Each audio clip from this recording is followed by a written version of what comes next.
சந்திரலேகா. ஊட்டிலேருந்து வரேன். தரவரிசை எண் வந்துட்டு 1303. நான் வந்து இப்போ எம்ஜிஆர் யூனிவர்சிட்டியில அசிஸ்டன்ட் எடுத்திருக்கேன். என்ன படிச்சிருக்கீங்க? நான் வந்து எம்எஸ்சி கம்ப்யூட்டர் சயின்ஸ். எப்போ டிஎன்பிஎஸ்சி படிக்க ஆரம்பிச்சு? நான் 2020லேருந்தே ஸ்டார்ட் பண்ணிட்டேன். எத்தனாவது முயற்சியில் வெற்றி பெற்று?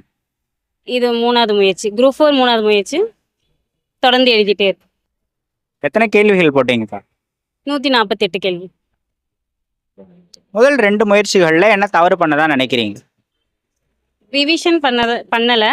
இப்போயுமே இன்னும் நிறைய மிஸ்டேக்ஸ் இருக்குது, அதை ரெக்கவர் பண்ணணும். போய்கிட்டே இருக்கு. என்னென்ன மிஸ்டேக்ஸ் பண்ணீங்க இந்த வாட்டி? இந்த வாட்டி அதே மாதிரி ரிவிஷன் ப்ராப்பராக பண்ணணும். பண்ணலன்னா முடியாது. கொஸ்டின்ஸ் வந்துட்டு ஃபர்ஸ்ட் மாதிரி கேட்கறது இல்லை. அதுக்கேற்ற மாதிரி நம்ம இன்னும் தயாராகணும். நீங்க எந்த மாதிரி ப்ரிப்பரேஷன்ஸ் பண்ணீங்கன்னு சொல்லுங்கள். தமிழ் எந்த மாதிரி நீங்கள் படிச்சீங்க? தமிழ் ஸ்கூல் புக்ஸ் தான்.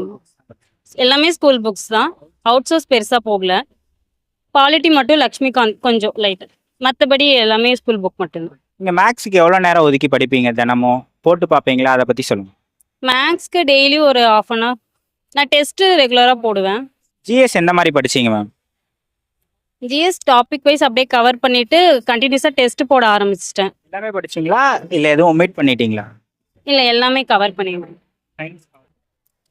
சயின்ஸ் வந்து 10th வரைக்கும் படிச்சிருக்கேன். மோஸ்ட்லி டிஎன்பிஎஸ்சி படிக்கிறவங்க சயின்ஸ் வந்து கொஞ்சம் கம்மியாக தான் படிப்பாங்க. நான் 9th 10th மட்டும் கொஞ்சம் படிச்சிருந்தேன். ஆனால் அதுலேருந்து பெருசாக கேள்விகள் வர கிடையாது. ஓகே, நோட்ஸ்லாம் எடுப்பீங்களா? நோட்ஸ் எல்லாம் ஸ்டார்டிங்லேருந்து எடுத்துட்டேன். என்ன பெனிஃபிட் அப்படின்னு? ரிவிஷன் பண்ணும்போது ரொம்ப யூஸ்ஃபுல்லாக இருக்கும். நோட்ஸ் எடுத்திங்கன்னா ஈஸியாக ரிவிஷன் முடிச்சிடலாம். புக்கை வச்சு படிக்கும்போது எல்லாமே மறந்த மாதிரி இருக்கும். திரும்பி திரும்பி படிக்கணும் போது டைம் கன்சியூம் ஆகும். அது வந்து பரவாயில்ல. எத்தனாவது டைம் ரீட் பண்ணும்போது நம்ம நோட்ஸ் எடுத்தால் பெட்டராக இருக்குங்க? நான் வந்து ஃபஸ்ட் டைம் நோட்ஸ் எடுத்தது வந்து மேஜர் மிஸ்டேக்கு. அது ரொம்ப தப்பு. எனக்கு தெரிஞ்சு ஃபஸ்ட்டு ஒரு 2-3 டைம் ரீட் பண்ணதுக்கு அப்புறம் தான் 4வது டைம் நம்ம தான் நோட்ஸ் எடுக்கணும். அதுதான் யூஸ்ஃபுல்லாக இருக்கும். புக்கை பார்த்து அப்படியே காப்பி பண்ணுறது நோட்ஸ் கிடையாது. இப்போ நீங்கள் சிலபஸ் வைஸ் படிப்பீங்களா? ஐ மீன் டாபிக், இப்போ சிந்து சமவெளி நாகரிகம் எடுத்துட்டு அதை எந்தெந்த புக்கில் இருக்கோ அப்படி படிப்பீங்களா?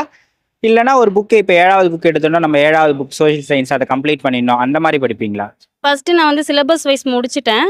அதுக்கப்புறம் ஸ்கூல் புக் வைஸ் கான்சன்ட்ரேட் பண்ணி இப்போ 7th படிக்கும் போது அப்படியே 7th முடிச்சிடணும், 8th முடிச்சிடணும். அந்த ஹிஸ்ட்ரி படிக்கும்போது 7th 11th கம்பைன் பண்ணிப்பேன். 7th ஹிஸ்ட்ரி முடிச்சுட்டு 11th ஹிஸ்ட்ரி முடிச்சோன்னா நம்மளுக்கு ஃபுல்லாக கவர் ஆன மாதிரி வரும். ஒரு நாளைக்கு எவ்வளோ நேரம் படிப்பீங்க? 1 டே ஸ்டடி பிளான் பற்றி சொல்லுங்கள். ஸ்டடி பிளான் வந்து நான் காலேஜ் படிச்சுட்டு கொஞ்சம் ஃபஸ்ட்டு வந்து காலேஜ் முடிச்சுட்டு ஒரு 2 இயர்ஸ் டிஎன்பிஎஸ்சிக்காக ஒதுக்குனேன். அந்த டைம் ஃபுல் டைம் படிப்பேன்.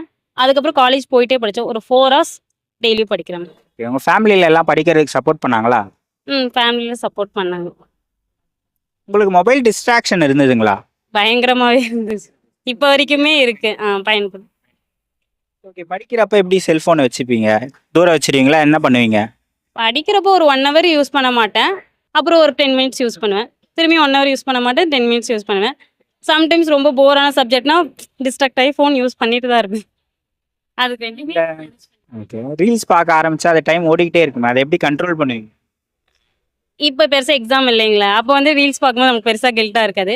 எக்ஸாம் டைமில் வந்து கொஞ்சம் அதுக்காக டைம் ஒதுக்கிடும். மைண்ட் அப்படி வந்து. இப்போ புதுசாக நான் படிக்க வரேன் டிஎன்பிஎஸ்சிக்கு அப்படின்னா எனக்கு என்ன சஜஷன்ஸ் சொல்லுவீங்க? நான் எந்த மாதிரி படிக்க ஸ்டார்ட் பண்ணணும், என்ன பண்ணணும்? நான் இப்போ வந்துட்டு ப்ராப்பரான ஒருத்தவங்கள்ட்ட கைடன்ஸ் கேட்டுக்கோங்க. அதுக்கப்புறம் ஸ்கூல் புக் வைஸ் ஸ்டார்ட் பண்ணி முடிச்சுட்டு அதுக்கப்புறம் பண்ணி. ஏன்னா எப்படியுமே கொஞ்சம் கொஸ்டின் ஸ்கூல் புக்ஸ்லேருந்து தான் வருது. அதில் நம்ம தப்பு பண்ணாமல் இருந்தாலே நிறைய கொஸ்டின். இப்போ நான் வந்துட்டு 148 எடுத்திருக்கேன். அதில் நான் நிறைய தெரிஞ்ச கொஸ்டினே தப்பு பண்ணியிருக்கேன். அந்த மாதிரி இல்லாமல் கொஞ்சம் கான்சன்ட்ரேட்டடாக படித்தோன்னா நல்ல ஃபர்ஸ்ட் டே கவுன்சிலிங் அந்த மாதிரியே கிடைக்கும். தெரிந்த கேள்விகளை தவறு பண்ணதுக்கு என்ன காரணம்? நீங்கள் வந்து பதட்டம் ஆயிட்டீங்களா? எதனால் அந்த மாதிரி ஆச்சு? கொஸ்டின் அந்த டைமில் வந்து ப்ரெஷர் இருக்கும்போது நம்ம கரெக்டாக ஹேண்டில் பண்ண முடியாதுல்ல.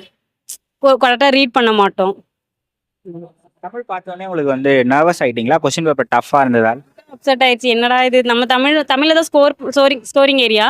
ஆனால் நம்மளால 78 தான் போட முடிஞ்சது. அப்போ ஒரு மைண்ட்னா எல்லாத்துக்குமே டஃப்பாக இருக்கும். அந்த ஒரு மைண்ட் செட் இருந்துச்சுன்னா ஜிஎஸ் வந்து கொஞ்சம் நல்லா பண்ணலாம். தமிழே அப்செட் ஆயிருந்தோம்னா ஜிஎஸ் பண்ணியிருக்க முடியாது. நேர மேலாண்மை எப்படி பண்ணுறது எக்ஸாம் ஹாலில்?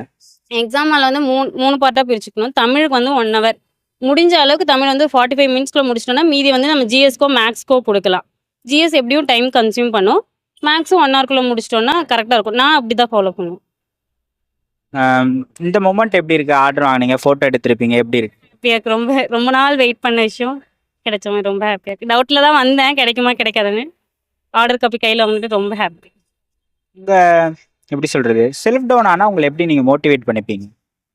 எனக்கு வந்து எப்படின்னா இந்த விஷயத்த தொடங்கிட்டோம், இதில் எப்படியும் வெளியே சக்ஸஸ் பார்க்காம வெளியே வரக்கூடாது. அந்த விஷயமே செல்ஃப் டவுன் ஆனால் இருக்கும், இல்லாமலாம் இருக்காது. கொஞ்ச நாள் கழிச்சு அப்படியே ரெடி ஆகிட்டு. இப்போ 2026 தேர்வு வரப்போகுது. படிக்கிற ஆஸ்பிரன்ஸுக்கு நீங்கள் என்ன சஜஸ்ட் பண்ணுறீங்க?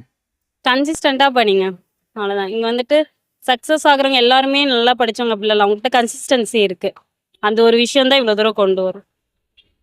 ஸ்கூல் காலேஜ் படிச்சப்ப இருந்தவங்க நாலேஜ் டிஎன்பிஎஸ்சி படிக்க வந்த அப்புறம் இம்ப்ரூவ் ஆயிருக்குன்னு நினைக்கிறீங்க? ரைட்.